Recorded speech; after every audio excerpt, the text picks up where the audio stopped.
สวัสดีให้เพจคล้องมาแล้วเพื่อนชื่อเราด้วยเพื่อนวันนี้บ้านพี่น้องมาเบิ้งวิธีอันบอกรถบุแห้พี่น้องทำมาไลน์ในคอมเมนต์ด้วยเพื่อนทำมาว่าบ้านแล้วรถไฟถึงน้ำกับข้วนลำไปหัวไหล่บุแห้จนเดี๋ยวเอาเบรกโล่งสายพานโล่งหรือว่าคันโล่งจังจับจังเร่งขึ้นนี่เขาบอกว่าการมีสภาพเงี้ยรถปวดอาการโดนวุ้นบ้าล้มเดี๋ยวเลิกวุ้นบ้าล้มเดี๋ยวก็บ้าว่ามันล้มมันรวมมันอัดบนไหลพานจนผมมีแห้งไม่ได้ถึงน้ำในจะลอยมันท่วมลำเขาเน้นเขาแล้วกันดูเอาเบิ้งต้นหน้าพี่น้องเบิ้งต้นหน้าเอาว่าสิบห้าเบิ้งพี่น้องดูจะบอกเบิ้ง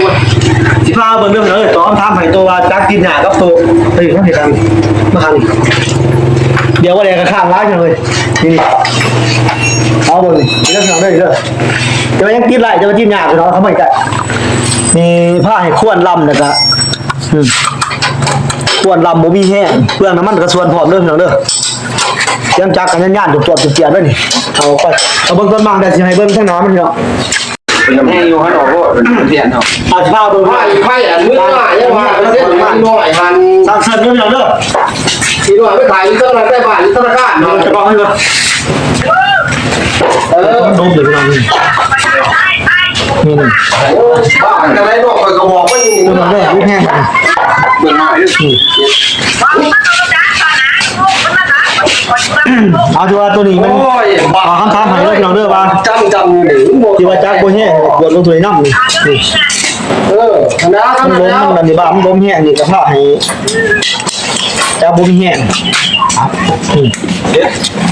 คือว่าขั้นนี้โดนของเป็นไงวะน้องแต่ก็เป็นพี่น้องเด้อตัวมาดีที่มาเห็นบุ๊เห็นบ้าไหมพี่น้องตีบุ๊ตีบ้าใส่หลอกไหมแล้วก็ใส่เห็นบ้ายังไหมใส่ใบเบิดนี่พอจักอาการจักโบแห้งพี่น้องจักโบแห้งแล้วก็เวลาตำนักนี่สิพวดลำเบิดแห้งปีขึ้นไปเด้อบัดนี้คือว่าใส่ร้อยรถพี่น้องตีบุ๊ไหมตีบ้าไหมแล้วก็ใส่เด็กหมอกเด็กหมาไหมเบิดนี่เอาบุกตอนเขาพี่น้องศูนย์บอลเลยที่ท่าเกาบางเรื่องเรื่องส่วนเด้อท่าเกาบางคือเกา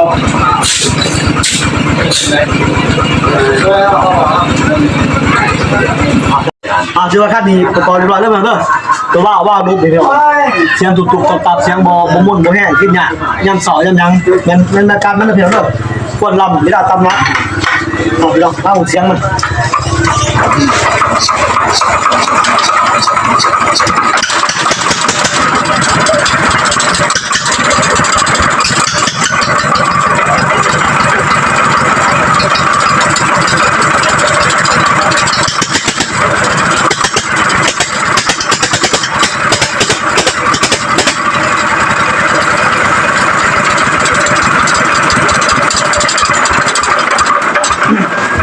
คือว่าแล้วพี่น้องเก็บพุทธว่าวเห็ดบ้าว่าวแล้วก็ใส่สปริงยังไงจะหลอกไหมที่ว่าพี่น้องอยากมาทำมันเฮียได้ไหมเด้อมีนางเฮียมีสร้างใจกับสร้างเชิญ